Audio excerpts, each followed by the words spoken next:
యెహోవా నా ఆశ్రయము, నా కేడము, నా హృదయము ఆయన యందు నమ్మక ఉంచెను గనుక నాకు సహాయం కలిగను. అంటే నీకు దేవుని సహాయం నీకు ఎలా కలుగుద్ది? నీకు దేవుని సహాయం ఎలా దొరుకుద్ది?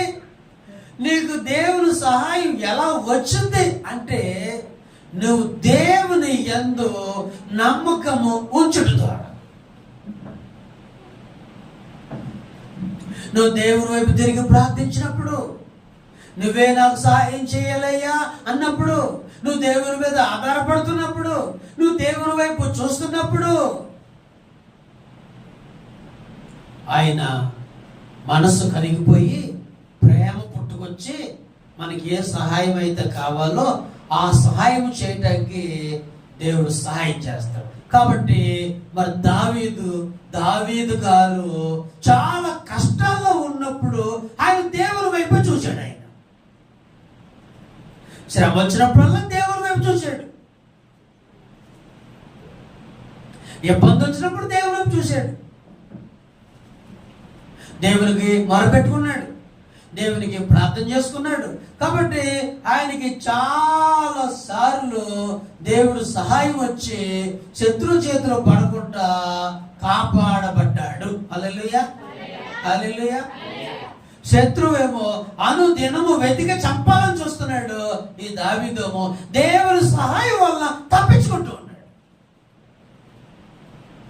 నీకు కూడా దేవుని సహాయం దొరికితే నువ్వెవ్వరి చేతుల్లో పడకుండా తప్పించబడుతూ ఉంటావు. అందుకనే దేవుని సహాయం కోసం దేవుని వైపు చూడాలి.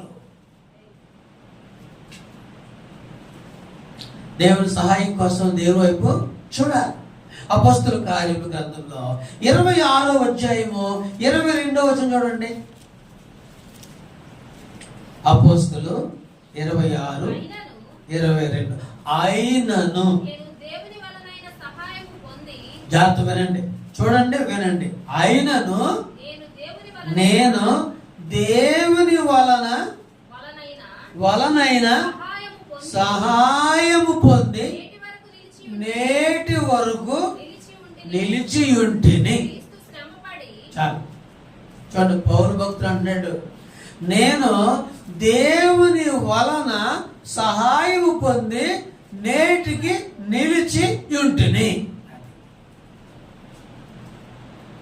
అంటే దేవుని సహాయం వలన మనం నిలిచి ఉండగలుగుతాం. పౌలు గారిని ఎంతమంది బాధ పెట్టారు, ఎంత శ్రమ అనిపించాడు, ఎంత కష్టం అనిపించాడు. అసలు పౌలు గారిని బ్రతకనీయకూడదు అనుకున్నారు కొంతమంది. ఒక చోట అయితే రాళ్ళు పెట్టి కొట్టి ఈడ్చి ఒక పెద్ద కొండ మీద నుండి కింద పడేశారు. చచ్చిపోయాడు అనుకుని వెళ్ళిపోయారు వాళ్ళంతా. కానీ దేవుని సహాయం వచ్చి చావకుండా చేసి బ్రతికించి క్షేమంగా మరలా పట్టణంలోకి రావడానికి దేవుడు సహాయం చేశాడు. చూసారా ఎన్నిసార్లు, ఎన్ని ప్రమాదాలు, ఎన్ని అపాయాలు, ఎన్నోసార్లు దొంగలు ఆయన దోచుకోవడానికి ప్రయత్నం చేశారు. దేవుని సహాయం వలన దొంగల చేతిలో పడకుండా కాపాడాడు.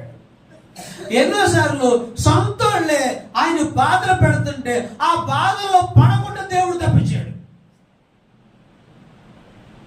ఆయన ఒక పట్టణంలో ఉంటే ఆయన చంపాలని అనుకుంటే దేవుడు అద్భుతంగా సహాయం చేశాడు. ఎలాగో తెలుసా? ఆయన్ని ఒక బుట్టలో పెట్టి ఆ బుట్టలో కూర్చోబెట్టి తాళ్ళు కట్టి ఒక కిటికీ గుండా క్షేమంగా కిందకి దింపారు. చుట్టూ పట్టణం చుట్టూ సైన్యం ఉన్నారు, గేట్ల దగ్గర సైన్యం ఉన్నారు.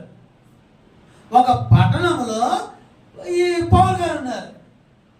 ఇప్పుడు మనకు దొరికాడు, ఇతను పట్టుకుని చెప్పాలి అనుకుని పట్టణం అంతా కూడా కాపు కాసేశారు. ఎటు పారిపోవడానికి వీళ్ళదేక. గేట్ల దగ్గర సైనికులు ఉన్నారు, అంతా తిరుగుతూ ఉన్నారు. ఇక అయిపోయాడు, ఇక తప్పించుకోవటం లేదు. ఇంటింటికి తిరుగుతారు సైనికులు. ఇంటింటికి తిరుగుతారు సైనికులు. మరి దేవుడు ఎలా సహాయం చేశాడు? ఎలా తప్పించాడు దేవుడు? ఆయన్ని ఒక కిటికీలో గుండా ఒక బుట్టలో పెట్టి కూర్చోబెట్టి తాడు ద్వారా దించి పారిపోవడానికి దేవుడు సహాయం చేశాడు. హల్లెలూయా, హల్లెలూయా. అందుకే ఆయన చివరి దశలో అంటున్నాడు, నేను దేవుని వలన సహాయం పొంది నిలిచి ఉన్నాను. ఇంకో మాట చెప్పనా, సంసార సాగరంలో ఇక్కడి నుంచి అక్కడ దాకా ఈదుకుంటూ వెళ్ళాలన్నా దేవుని సహాయం కావాలి, లేకపోతే మధ్య ఊడిపోతాం అంతే. ఎందుకని ఈ సంసార సాగరంలో ముంచేసే వాళ్ళు ఎక్కువ మంది ఉంటారు. ముంచేసే వాళ్ళు ఉంటారు, కొంతమంది మునిగిపోతారు ఎటో పోతారు. అక్కడ అందుకనే దేవుని సహాయం, దేవుని సహాయము ఉందా నీ సంసారంలో ఫస్ట్ నుండి చివరి వరకు నిలిచి ఉంటారు అంతే. ఎంతమంది పాడు చేయాలని చూస్తారు, ఎంతమంది నాశనం చేయాలని చూస్తారు, ఎంతమంది విడగొట్టాలని చూస్తారు, ఎంతమంది పడగొట్టాలని చూస్తారు, ఎంతమంది వేరు చేయాలని చూస్తారు, ఎంతోమంది చెడగొట్టాలని చూస్తారు అంటారు. కానీ నీకు దేవుని సహాయం ఉందనుకో, నువ్వు దేవుని సహాయం తీసుకున్నావు అనుకో, అంతేనా? దేవుని సహాయము ఉండటం వలన ఈరోజు సంసారంలో ఉన్నాం మనం. సోదరు చెప్పినట్టుగా దేవుడు సహాయం లేకపోతే విడదీసేవాళ్ళు ఉంటారా? సంసారాలు విడదీసేవాళ్ళు ఉంటారా? పడద్రోసేవాళ్ళు ఉంటారా? వేరు చేసేవాళ్ళు ఉంటారా? వేరే అమ్మాయిల నుంచి పెళ్లి చేసేవాళ్ళు ఉంటారా? ఉంటారు. కాబట్టి మనుషులు సహాయం చేస్తామంటారు కానీ చెడ్డ సహాయం చేస్తారు, మనల్ని పాడు చేస్తారు. కానీ నీకు దేవుని సహాయం ఉంటే, నువ్వు దేవుని తోడుగా పెట్టుకుంటే నిన్ను ఎవరు కూడా ఏమి చేయలేరు. ఇక్కడ పౌలు గారు కూడా ఏదేదో చేయాలని అనుకున్నారు కానీ ఆయన్ని ఎవ్వరూ కూడా ఏమీ చేయలేకపోయారు. సజీవంగా నిలిచి ఉన్నాను అని చెప్తా ఉన్నాడు. 86వ కీర్తన 17వ వచనం చూడండి.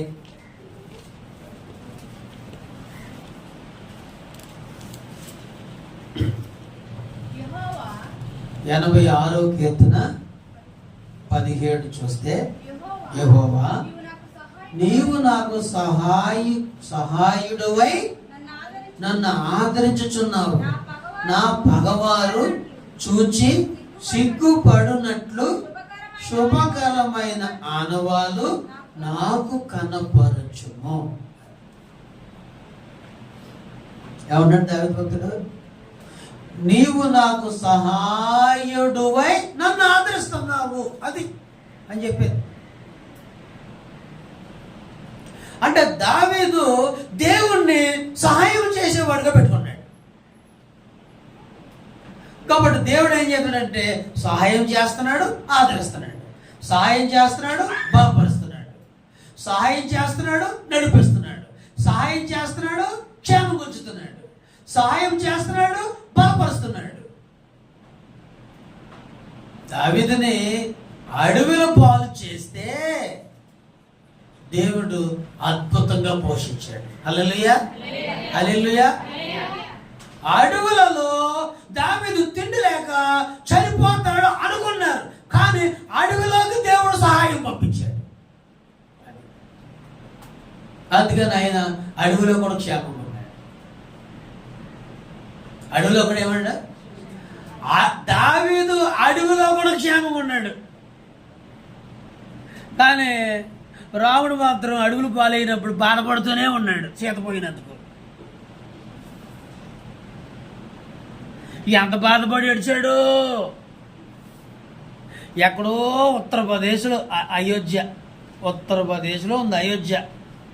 ఎక్కడ తీసుకెళ్ళాడంటే రావణాసురుడు శ్రీలంక తీసుకెళ్ళాడు. శ్రీలంక అంటే మన కింద ఉంది.